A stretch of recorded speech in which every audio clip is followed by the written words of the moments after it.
கிறிஸ்துவில் அன்பானவர்களே, இயேசு கிறிஸ்துவின் நாமத்திலே உங்களை நான் வாழ்த்துகிறேன். இன்றைய நாளுக்கான கர்த்தருடைய வார்த்தை மார்க்கு 12ஆம் அதிகாரம் 41 44 வரை உள்ள வசனங்கள். இயேசு காணிக்கை பெட்டிக்கு எதிராக உட்கார்ந்து ஜனங்கள் காணிக்கை பெட்டியில் பணம் போடுகிறதை பார்த்து கொண்டு இருந்தார். ஐஸ்வர்யவான்கள் அநேகர் அதிகமாய் போட்டார். ஏழையான ஒரு விதவையும் வந்து ஒரு துட்டு சரியான 2 காசை போட்டார். அப்பொழுது அவர் தம்முடைய சீசர்களை அழைத்து, காணிக்கை பெட்டியிலே பணம் போட்ட மற்ற எல்லாரை பார்க்கலும் இந்த ஏழை விதவை அதிகமாய் போட்டால் என்று மெய்யாகவே உங்களுக்கு சொல்லுகிறேன். அவர்கள் எல்லோரும் தங்கள் பரிபூரணத்திலிருந்து எடுத்து போட்டார்கள், இவளோ தன் வறுமையிலிருந்து தன் ஜீவனத்துக்கு உண்டாயிருந்ததெல்லாம் போட்டுவிட்டாள் என்றார். அன்பானவர்களே, ஒரு சின்ன ஒரு சாதாரணமான விஷயத்தை நாம் இந்த வசனத்தை ஒரு சாதாரணமாக யோசனை பண்ணி தியானம் பண்ணி முடிச்சுருவோம்.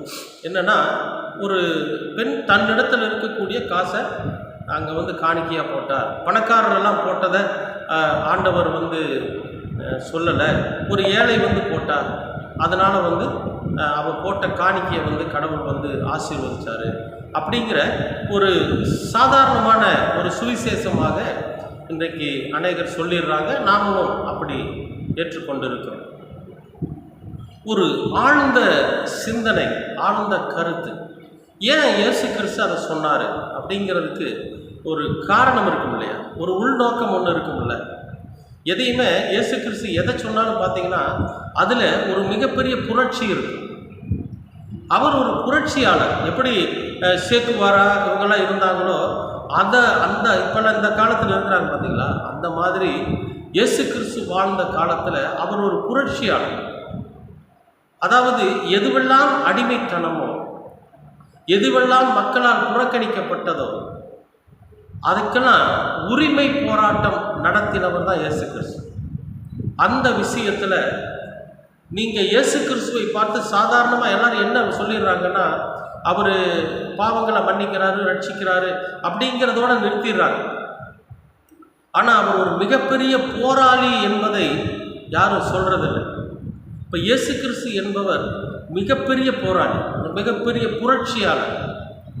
அன்றைக்கு ஜாம்பவான்களும், அதாவது மேல்தட்டு மக்களும் தனக்கு தேவையான வேலைகளை செய்வதற்கு அடித்தட்டு மக்களை அடிமைப்படுத்தி, அவர்களை அவமானப்படுத்தி, அவர்களை தன்னுடைய கைப்பாகையாக பயன்படுத்தி கொண்டிருந்த காலகட்டத்தில் இயேசு கிறிஸ்து என்கிற அந்த மகா உன்னதமான ஒரு மனித தெய்வம் இந்த உலகத்தில் தான் மிகப்பெரிய புரட்சியை உண்டு பண்ணினார். அப்படிப்பட்ட புரட்சியின் ஒரு செயல் தான், ஒரு வார்த்தை தான் இது. இதில் என்னவோ இருக்குது, காணிக்க போட்டதில் போய் என்னங்க ஒரு புரட்சி இருக்குது அப்படின்னா, அந்த பெண்ணுடைய இருதயம் என்ன, அதை அறிந்து கொண்ட இயேசு கிறிஸ்துவனுடைய இருதயம் என்ன, அதைத்தான் இன்றைய தியானத்தில் நாம் பார்க்க போகிறோம். இப்போ இயேசு கிறிஸ்து ஆலயத்தில் உட்கார்ந்துருக்காரு. எல்லோரும் காணிக்க போட்டுட்டு வர்றாங்க. இவர் பார்த்துக்கிட்டே இருக்கார். யார் எவ்வளோ காணிக்க போடுறாருன்னு பார்க்கல, ஏதாச்சியாக உட்கார்ந்துருக்காரு, காணிக்க போடுறாங்க. அந்த நேரத்தில் ஒரு ஏழை விதவை ஒரு காணிக்க போடுறார். முதலாவது ஒரு விஷயத்தை நல்லா புரிஞ்சுக்கணும். யூத மார்க்கத்தில், யூத சமுதாயத்தில் பெண் என்பவள் அடிமைப்பட்டவள், பெண் என்பவள் புறக்கணிக்கப்பட்டவள். நல்லா தெரிஞ்சுக்கங்க, பெண் என்பவள் அடிமைப்பட்டவள். அவளுக்கு எந்த உரிமையும் கிடையாது. எங்கேயும் அவள் என்ன பண்ணிடக்கூடாது, தன்னோட உரிமையோடு எதையும் செஞ்சிடக்கூடாது ஆண்களுக்கு மத்தியில். அப்படி அடிமைப்பட்டு அங்கே வாழ்ந்து கொண்டிருந்தார்கள் யூத சமூகத்தினுடைய பெண்கள். எல்லா யூதர்களும் பெண்களை அடிமைப்படுத்தி தான் வச்சிருந்தாங்க. அப்படி அடிமையாக இருந்த காலத்தில் ஒரு பெண், அவள் அடிமை. அவள் எங்கே வரக்கூடாது, சபைகளுக்குள்ளே வரக்கூடாது. ஆண்கள் செஞ்சிட்டு இருக்கிற செயலுக்கு இணையான செயலை அவள் செஞ்சிடக்கூடாது. அப்படிப்பட்ட ஒரு காலகட்டத்தில் ஒரு பெண் உள்ள வர்றாங்க. அப்படிங்கிற ஒரு விஷயமே மிகப்பெரிய புரட்சி தான். இன்னொன்று என்னன்னு கேட்டிங்கன்னா, அவள் ஏழை, பணக்கார பெண்ணாக இருந்தால் கூட, ஒரு ராஜ சமூகத்தில் இருக்கக்கூடிய பெண்ணாக இருந்தால் கூட, தன்னுடைய அதிகாரத்தை பயன்படுத்தி, தான் ராஜாவின் மனைவி என்பதை பயன்படுத்தி, அல்லது ராஜாவின் மகள், ராஜாவின் சகோதரி என்பதை பயன்படுத்தி கூட ஒரு காரியத்தை செஞ்சிடலாம் பொதுவான இடத்துல. ஆனால் இவனும் ஏழை, இவளுக்கு எந்த விதத்திலையும் அங்கே உரிமை கிடையாது. இவளை ரொம்ப அவமானப்படுத்திடுவாங்க, அடிச்சிருவாங்க. அப்படிப்பட்ட சூழ்நிலை. அந்த பெண் என்பவள் அடிமைப்படுத்தப்பட்டவள், ஏழை பெண் என்பதனாலே அவள் புறக்கணிக்கப்பட்டவள். இன்னும் சொல்ல போனால் அவள் விதவை, ஒரு ஏழை விதவை. இது சொல்லவா வேணும்? ஒரு விதவையானவ எப்படி திருச்சபைக்கு முன்னால் வரலாம்? தீட்டுப்பட்டு போய். இப்படியெல்லாம் இருக்கக்கூடிய சூழ்நிலையில இந்த 3 பழிகளையும் சுமந்து கொண்டிருக்கிற ஒரு பெண், ஏழை, விதவை, இந்த 3 ஒரு அவமானத்தையும் சுமந்து கொண்டிருக்கிற பெண்ணு கூட சொல்லணும். அப்படிப்பட்ட பெண் காணிக்க போட வரா. என்ன காணிக்கன்னா, ஒரு காசுக்கு இணையாக இருக்கக்கூடிய 2 காசுகளை போடுறா. ஏன் அவள் போடுறா அப்படின்னா, அவளுடைய நோக்கம் என்ன அப்படின்னா, அன்றைய காலகட்டத்தில் ஆலயங்களில் பெறப்படுகிற காணிக்கை என்பது யாருக்கு கொடுப்பாங்கன்னா, ஏழைகளுக்கு, விதவைகளுக்கு, திக்கற்றவர்களுக்கு, அனாதைகளுக்கு, பரதேசிகளுக்கு, இவங்களுக்கெல்லாம் தான் அந்த காணிக்கைகள் எடுத்து சாப்பாடு. அதாவது நீங்கள் மல்கியாவில் எழுதியிருப்பார், நீங்கள் நம்முடைய ஆலயத்தில் ஆகாரம் உண்டாயிருக்கும் பொருட்டு உங்கள் தசம பாகங்களையும் உங்கள் காணிக்கையிலும் கொண்டு வந்து சேர்த்துங்கன்னு எழுதியிருப்பார். அந்த மாதிரி ஆலயத்துக்கு வர்ற பரதேசிகளுக்கும், ஏழைகளுக்கும், விதவைகளுக்கும் சாப்பாடு கொடுக்கணும். அவங்கள பசியோடு அனுப்பக்கூடாது. சாப்பாடு இல்லை, உணவில்லை என்று வருகிறவர்களுக்கு உணவு கொடுக்கணும். அதுக்காகத்தான் ஆலயங்களில் காணிக்கைகள் வசூலிக்கப்பட்டது. இன்றைக்கு அப்படி இல்லை.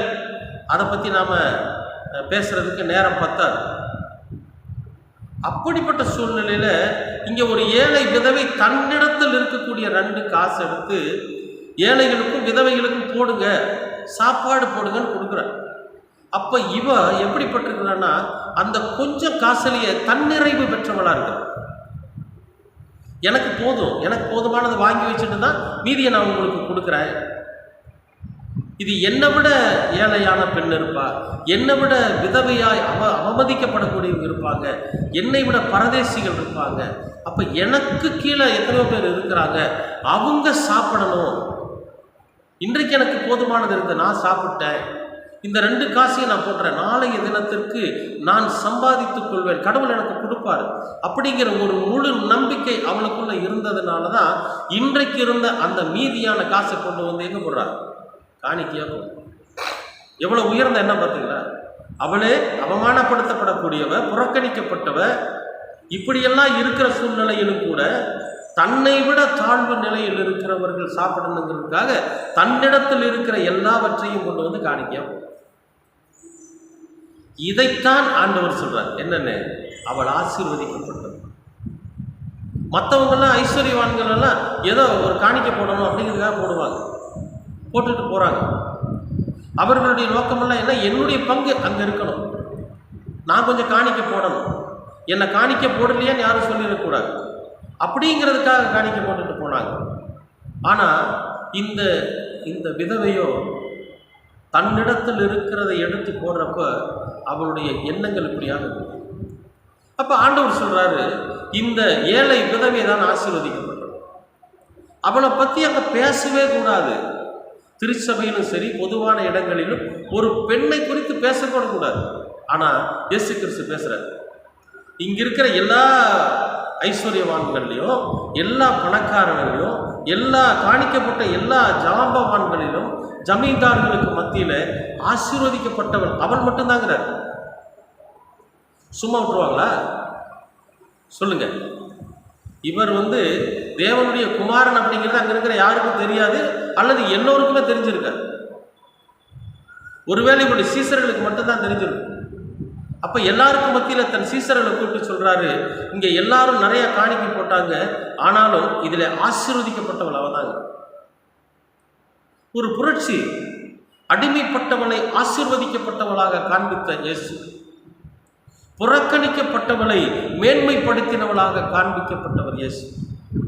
அப்ப இந்த உலகத்தில் யாரெல்லாம் புறக்கணிக்கப்பட்டிருக்கிறார்களோ, யார் அடிமைப்படுத்தப்பட்டிருக்கிறார்களோ, யார் அவமானப்படுத்தப்பட்டிருக்கிறார்களோ அவர்களை தன் பக்கமாக அரவணைத்து தன்னோடு கூட இணைத்து கொண்டு இந்த உலகத்தில் அவர்களை மேன்மைப்படுத்தி முதன்மைப்படுத்துகிற நம்முடைய இயேசு கிறிஸ்து. இந்த காணிக்கையில் இவ்வளோ விஷயம் இருக்கு. நம்ம ஏனோ தானோன்னு சொல்லி அந்த காணிக்கையை அவன் போட்டுட்டா அவளை ஆண்டவர் ஆசீர்வதிச்சிட்டாரு, ஏதோ ஒரு வார்த்தைக்காக சொல்லிட்டாருன்னு இல்லை. அங்கே புறக்கணிக்கப்பட்டவள் அவள், அவமானப்படுத்தப்பட்டவள் அவள். அந்த திருச்சபையினுடைய முக்கிய பிள்ளைகள் வந்திருந்தாங்கன்னா அவளை வெளியே அனுப்பிச்சிருப்பாங்க. அந்த சூழ்நிலையிலும் கூட தன்னால் இயன்றதை தன்னை விட தாழ்வு நிலையில் இருக்கிறவர்களுக்கு கொடுக்கணும், அவங்க பசி ஆறணும், அவங்க நல்ல விதமாக வாழணும் அப்படிங்கிறதுக்காக அந்த தன்னிடத்தில் இருப்பதை கொண்டு வந்து எல்லாத்தையும் கொண்டு வந்து போடுறா பாருங்க. அந்த ஒரு மனப்பான்மையை தான் கர்த்தர் ஆசீர்வதிக்கும். அதை விட நாளைய தினத்துக்கு நம்ம சம்பாரிச்சுக்கலாம் அப்படின்னு ஒரு தன்னம்பிக்கை உள்ளவளாக இருக்கிறா பார்த்தீங்களா, அதைத்தான் கர்த்தர் ஆசீர்வதிக்கும். எனக்கு இன்றைக்கு கொடுத்த என் ஆண்டவர், என் கடவுள் நாளைய தினத்திற்கும் எனக்கு கொடுப்பார் என்கிற அந்த கடவுள் நம்பிக்கை அவளுக்குள் இருந்துச்சு பார்த்தீங்களா, அதைத்தான் கர்த்தர் ஆசீர்வதிக்கும். அவ போட்ட 2 காசுல இவ்வளவு அர்த்தங்கள் இருக்கிறது.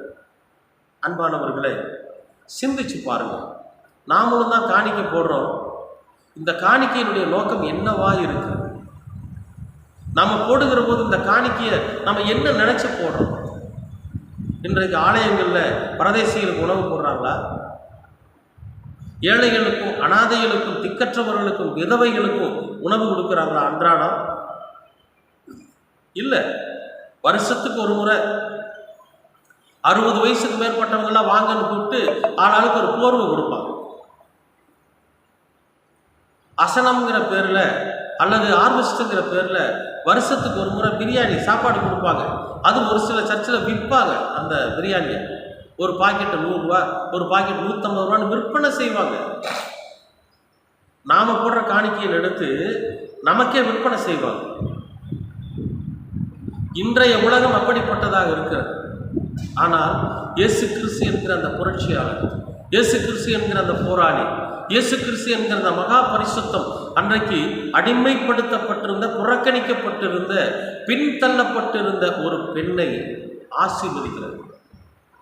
அவளை முதன்மைப்படுத்துறார். சீசர்கள்கிட்ட சொல்றாரு, இவள் ஆசீர்வதிக்கப்பட்டவள்.